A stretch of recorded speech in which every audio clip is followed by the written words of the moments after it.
Hello there, everybody. So today we're going to be looking at Burn Dragonhunter. And before we go into the build here, I just want to point out something that a lot of people seem to miss. Permeating Wrath fires off on every third hit that you do. Doesn't matter how many times you hit per second. You could hit 20 times in a second. They'll fire this off 6 times. Every time that Permeating Wrath triggers, it also applies AoE Cripple, and it applies AoE Vulnerability. So every single time that you activate Permeating Wrath, you get 2 cover conditions on your burning. Since most groups do not run 3 healers, and most condition removal skills only remove 1 condition at a time, this allows your burning to tick pretty reliably. Like, if I have a 4-second maximum duration, it ticks 3.6 is the minimum tick that I'll get out of it. So looking at the gear here, it's going to be all Vipers with trailblazers weapons. On your staff, you want to go Corruption and Fire, and on the Scepter and Shield, you want to go Fire and Torment. For your traits, it's going to be Zeal, Virtues, and Dragonhunter. Zeal, you're going to get Might every time that your Permeating Wrath fires off. You gain additional condition damage, and your Sword of Justice causes burning on each swing. So not 1 stack total, but 4 stacks per 5 targets. Down here in Virtues, we're going to get Master of Consecrations. This decreases the cooldown of your Wall of Reflection. Absolute Resolution gives you a reliable Condi clear on your F2. And Permeating Wrath, which causes AoE burning every 3rd hit. In Dragonhunter, we get Dulled Senses and Zealot's Aggression. Again, Zealot's Aggression, whenever your F1 passive goes off, Permeating Wrath goes off, it applies Cripple. Every time that you apply Cripple, it also applies Vulnerability. And then Hunter's Fortification gives you minus 10% incoming damage and removes a condition every time that you block. And you can use this with a shield, or you can use this with a focus. Either way, you're going to get blocks off of those. That'll help you out. Any Aegis from the Zerg that you're with is a free condition cleanse for you. This is a free Condi cleanse for you. It all adds up pretty quickly. If you're going to be using a longbow instead of a staff, then you might want to try Heavy Light. This is kind of an iffy skill. Sometimes it works out better, sometimes it works out worse. The better the group is, the worse that this skill becomes, because they're more likely to keep stability up all the time. Take a look at some weapon skills. On your staff, your auto attack cleaves and hits multiple targets. Your number 2 skill can be used as a personal heal or as a little bit of extra range damage. Number 3 is a symbol, which I'll talk about in a little bit here. Empower gives you and your allies might. It can also be used again as a little bit of extra healing for you. And Staff 5 is a CC that can be thrown out and strip stability off of 10 people. And on your other weapon set, it's going to be Scepter. The auto attack, probably not going to use it too much. Scepter 2 is particularly good. It hits 8 times in addition to hitting each time that the symbol pulses. So total this hits 28 targets instead of a normal symbol only hitting 20. Really solid damage output from Scepter 2. Scepter 3 is going to be used whenever you need to pick somebody off from the Zerg, or let's say somebody's off a tag. It's good to use Mobilize on them. It allows your team to kill them quicker. If you're going to use Shield, your Shield 4 gives out protection, and Aegis does a little bit of damage. It's nothing too crazy. And Shield 5 is great for whenever you're getting targeted by enemy Rangers or Soul Beasts. If you want, you can also run Focus or Longbow. On Focus, the 4 skill does a fair amount of damage. It's a little bit on the slow side, but free damage is free damage. The real reason to take it is for Focus 5. This lets you chain together blocks and evades much longer than you would be able to without it, which lets you get a longer bombing window in. Instead of only dropping maybe 1 sword and 1 symbol, you can drop 2 swords and 2 symbols. Doesn't sound like a lot, but that adds a lot of burst to you. And over here on the longbow, we have your auto attack and 2 are both projectiles. You want to be careful when using these and using forks. If they get reflected, these are just kind of a waste of damage. This is a waste of a lot of damage.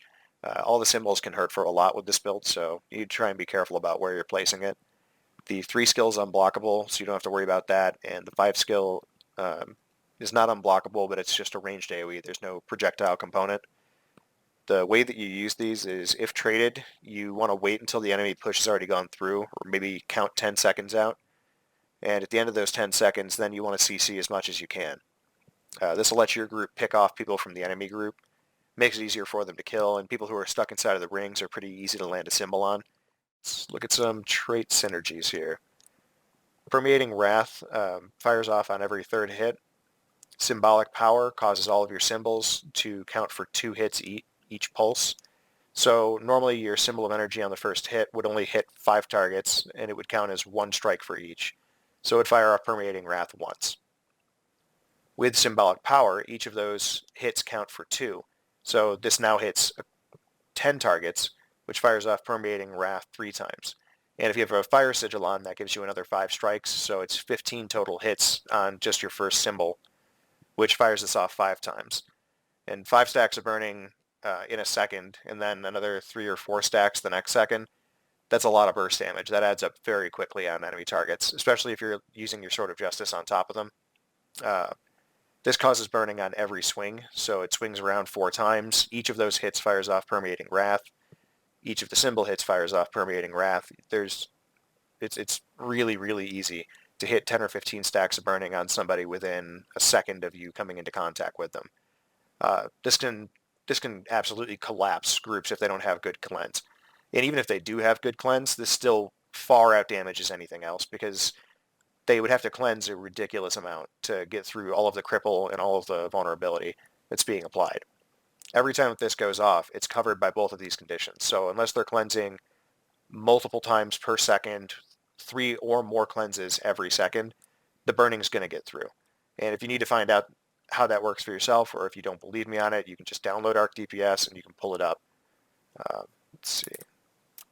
What you do is you go into the area damage window, you click on your name, and then here in this section, it'll show you the different damage that you did.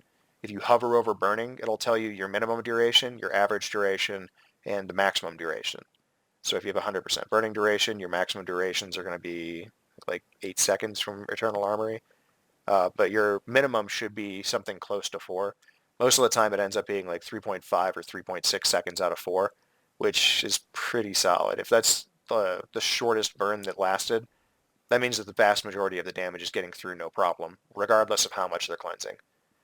Anybody can check this. It doesn't take much. You just have to download the app and go to town. The main way to play this is if there's a choke, put a reflect wall up in it. When you're going to bomb on somebody, I usually start in the scepter set, and then I'll either ride up on the mount, let's say this is them, land, throw a sword down, use your shield, symbol, sword, focus 4, sword. Use this shield if you need it. Use Litany of Wrath as soon as you start taking damage. If they're going to ignore you, don't waste it. This will help you as well if you start getting low because of retaliation. You will take a shitload of retaliation damage, so this can heal you through all of that damage, no problem. This is kind of like a 6-second invuln. So long as you have a bunch of damage going on them, this will keep you alive indefinitely. All right, let's take a look at some gameplay clips, and you can see for yourself what it looks like and kind of damage it does. And I hope you try it out and enjoy.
Yum.